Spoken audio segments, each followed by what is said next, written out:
एक गांव में किशोरी लाल नाम का एक आलसी ब्राह्मण अपनी पत्नी कलावती के साथ रहता था। किशोरी लाल आलसी तो था ही, पर वह भगवान शंकर का परम भक्त भी था।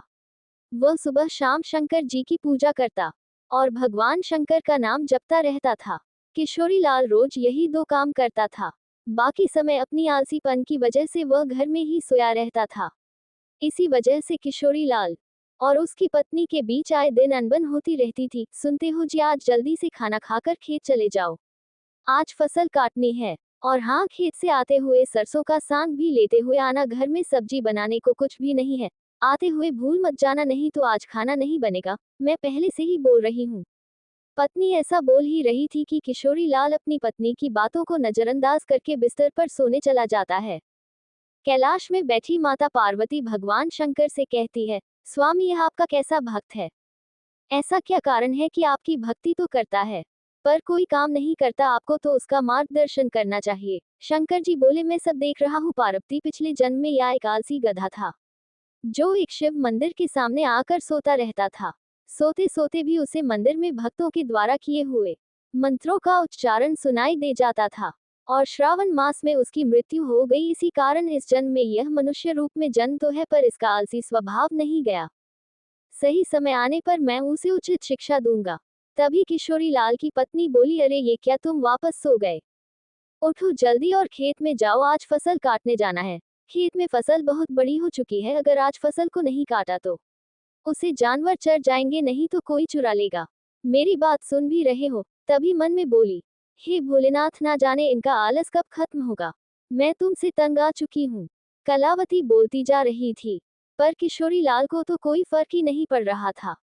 वह चुपचाप बिस्तर पर लेटा हुआ था। किशोरी लाल को कुछ बोलता हुआ ना देख कलावती रसोई घर में जाती है और वहां से एक बाल्टी पानी लाकर किशोरी लाल के ऊपर डाल देती है और वह पूरा भीग जाता है और किशोरी लाल बहुत गुस्सा हो जाता है और फिर दोनों के बीच बहुत कहासुनी हो जाती है। फिर वह गुस्से में घर से निकलकर भोलेनाथ की मंदिर की ओर चला जाता है। मंदिर जाकर वह गुस्से में शंकर जी से कहने लगता है, भोलेनाथ, अपनी पत्नी की रोज रोज की चिक चिक से मैं परेशान हो चुका हूँ। अगर मैं आपकी भक्ति श्रद्धा पूर्वक की है तो मुझे वरदान दीजिए। ऐसा बोलकर किशोरी लाल जोर जोर से रोने लगता है। उसकी भक्ति भाव को देखकर भोलेनाथ स्वयं किशोरी लाल को दर्शन देते हैं और कहते हैं, किशोरी लाल, तुम मेरे परम भक्त हो, तुम्हारी भक्ति से मैं बहुत प्रसन्न हूँ। बोलो, तुम्हें क्या वरदान चाहिए? किशोरी लाल भगवान शंकर को देखकर तो हैरान रह जाता है। फिर शंकर जी को प्रणाम करके उनके सामने अपनी इच्छा प्रकट करता है, हे भगवान, मुझे एक ऐसी चीज दीजिए जो मेरी बात सुने और मेरा सारा काम कर दे। भगवान शंकर ने कहा, ठीक है, ये लो मेरा एक छोटा सा त्रिशूल, इस त्रिशूल को तुम जिस चीज पर रखोगे वह अपना काम खुद ही करने लग जाएगी और काम खत्म करने के बाद ही रुकेगा। पर हाँ, अगर तुमने काम करते हुए किसी को मना किया तो त्रिशूल हमेशा हमेशा के लिए गायब होकर मेरे पास आ जाएगा। भगवान शंकर अपना त्रिशूल किशोरी लाल को देकर वह से चले जाते हैं।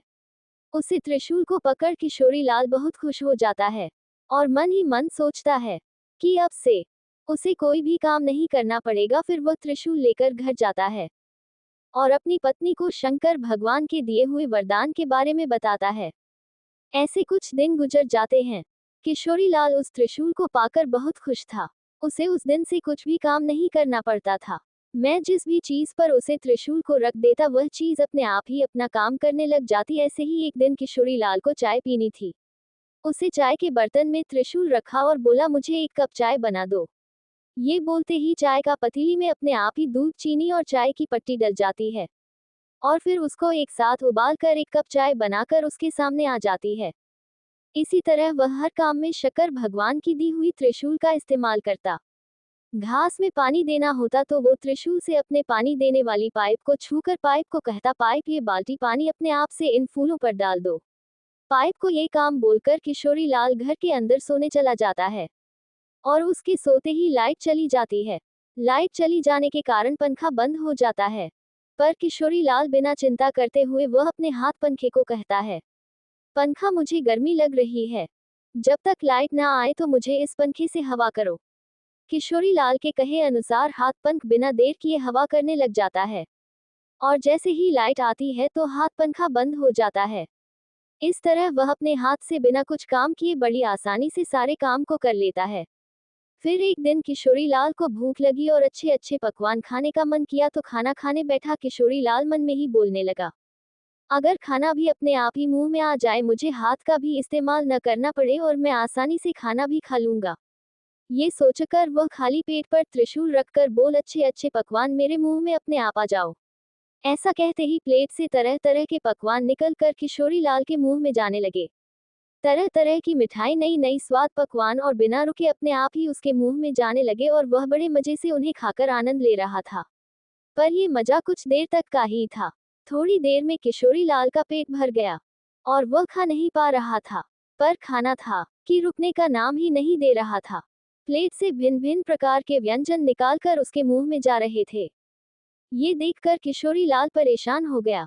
वह जैसी खाने को मना करने जा रहा था, तो उसे भगवान शंकर की बात याद आई कि अगर वह काम करती हुई त्रिशूल को मना करता है, तो उसका वरदान हमेशा हमेशा के लिए समाप्त हो जाएगा। ये सब सोते हुए चिल्लाने लगा। उसके चिल्लाने की आवाज सुनकर उसकी पत्नी रसोई घर से बाहर आती है और किशोरी लाल को देखकर हैरान हो जाती है।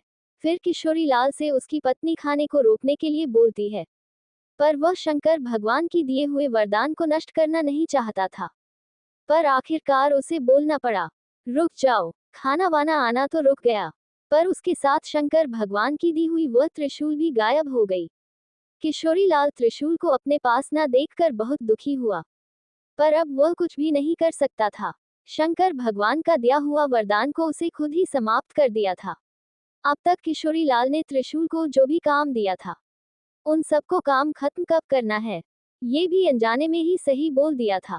पर खाना खाते समय कब रोकना है यह नहीं बोला था, जिस कारण खाना बिना रुके उसके मुंह तक आता ही जा रहा था।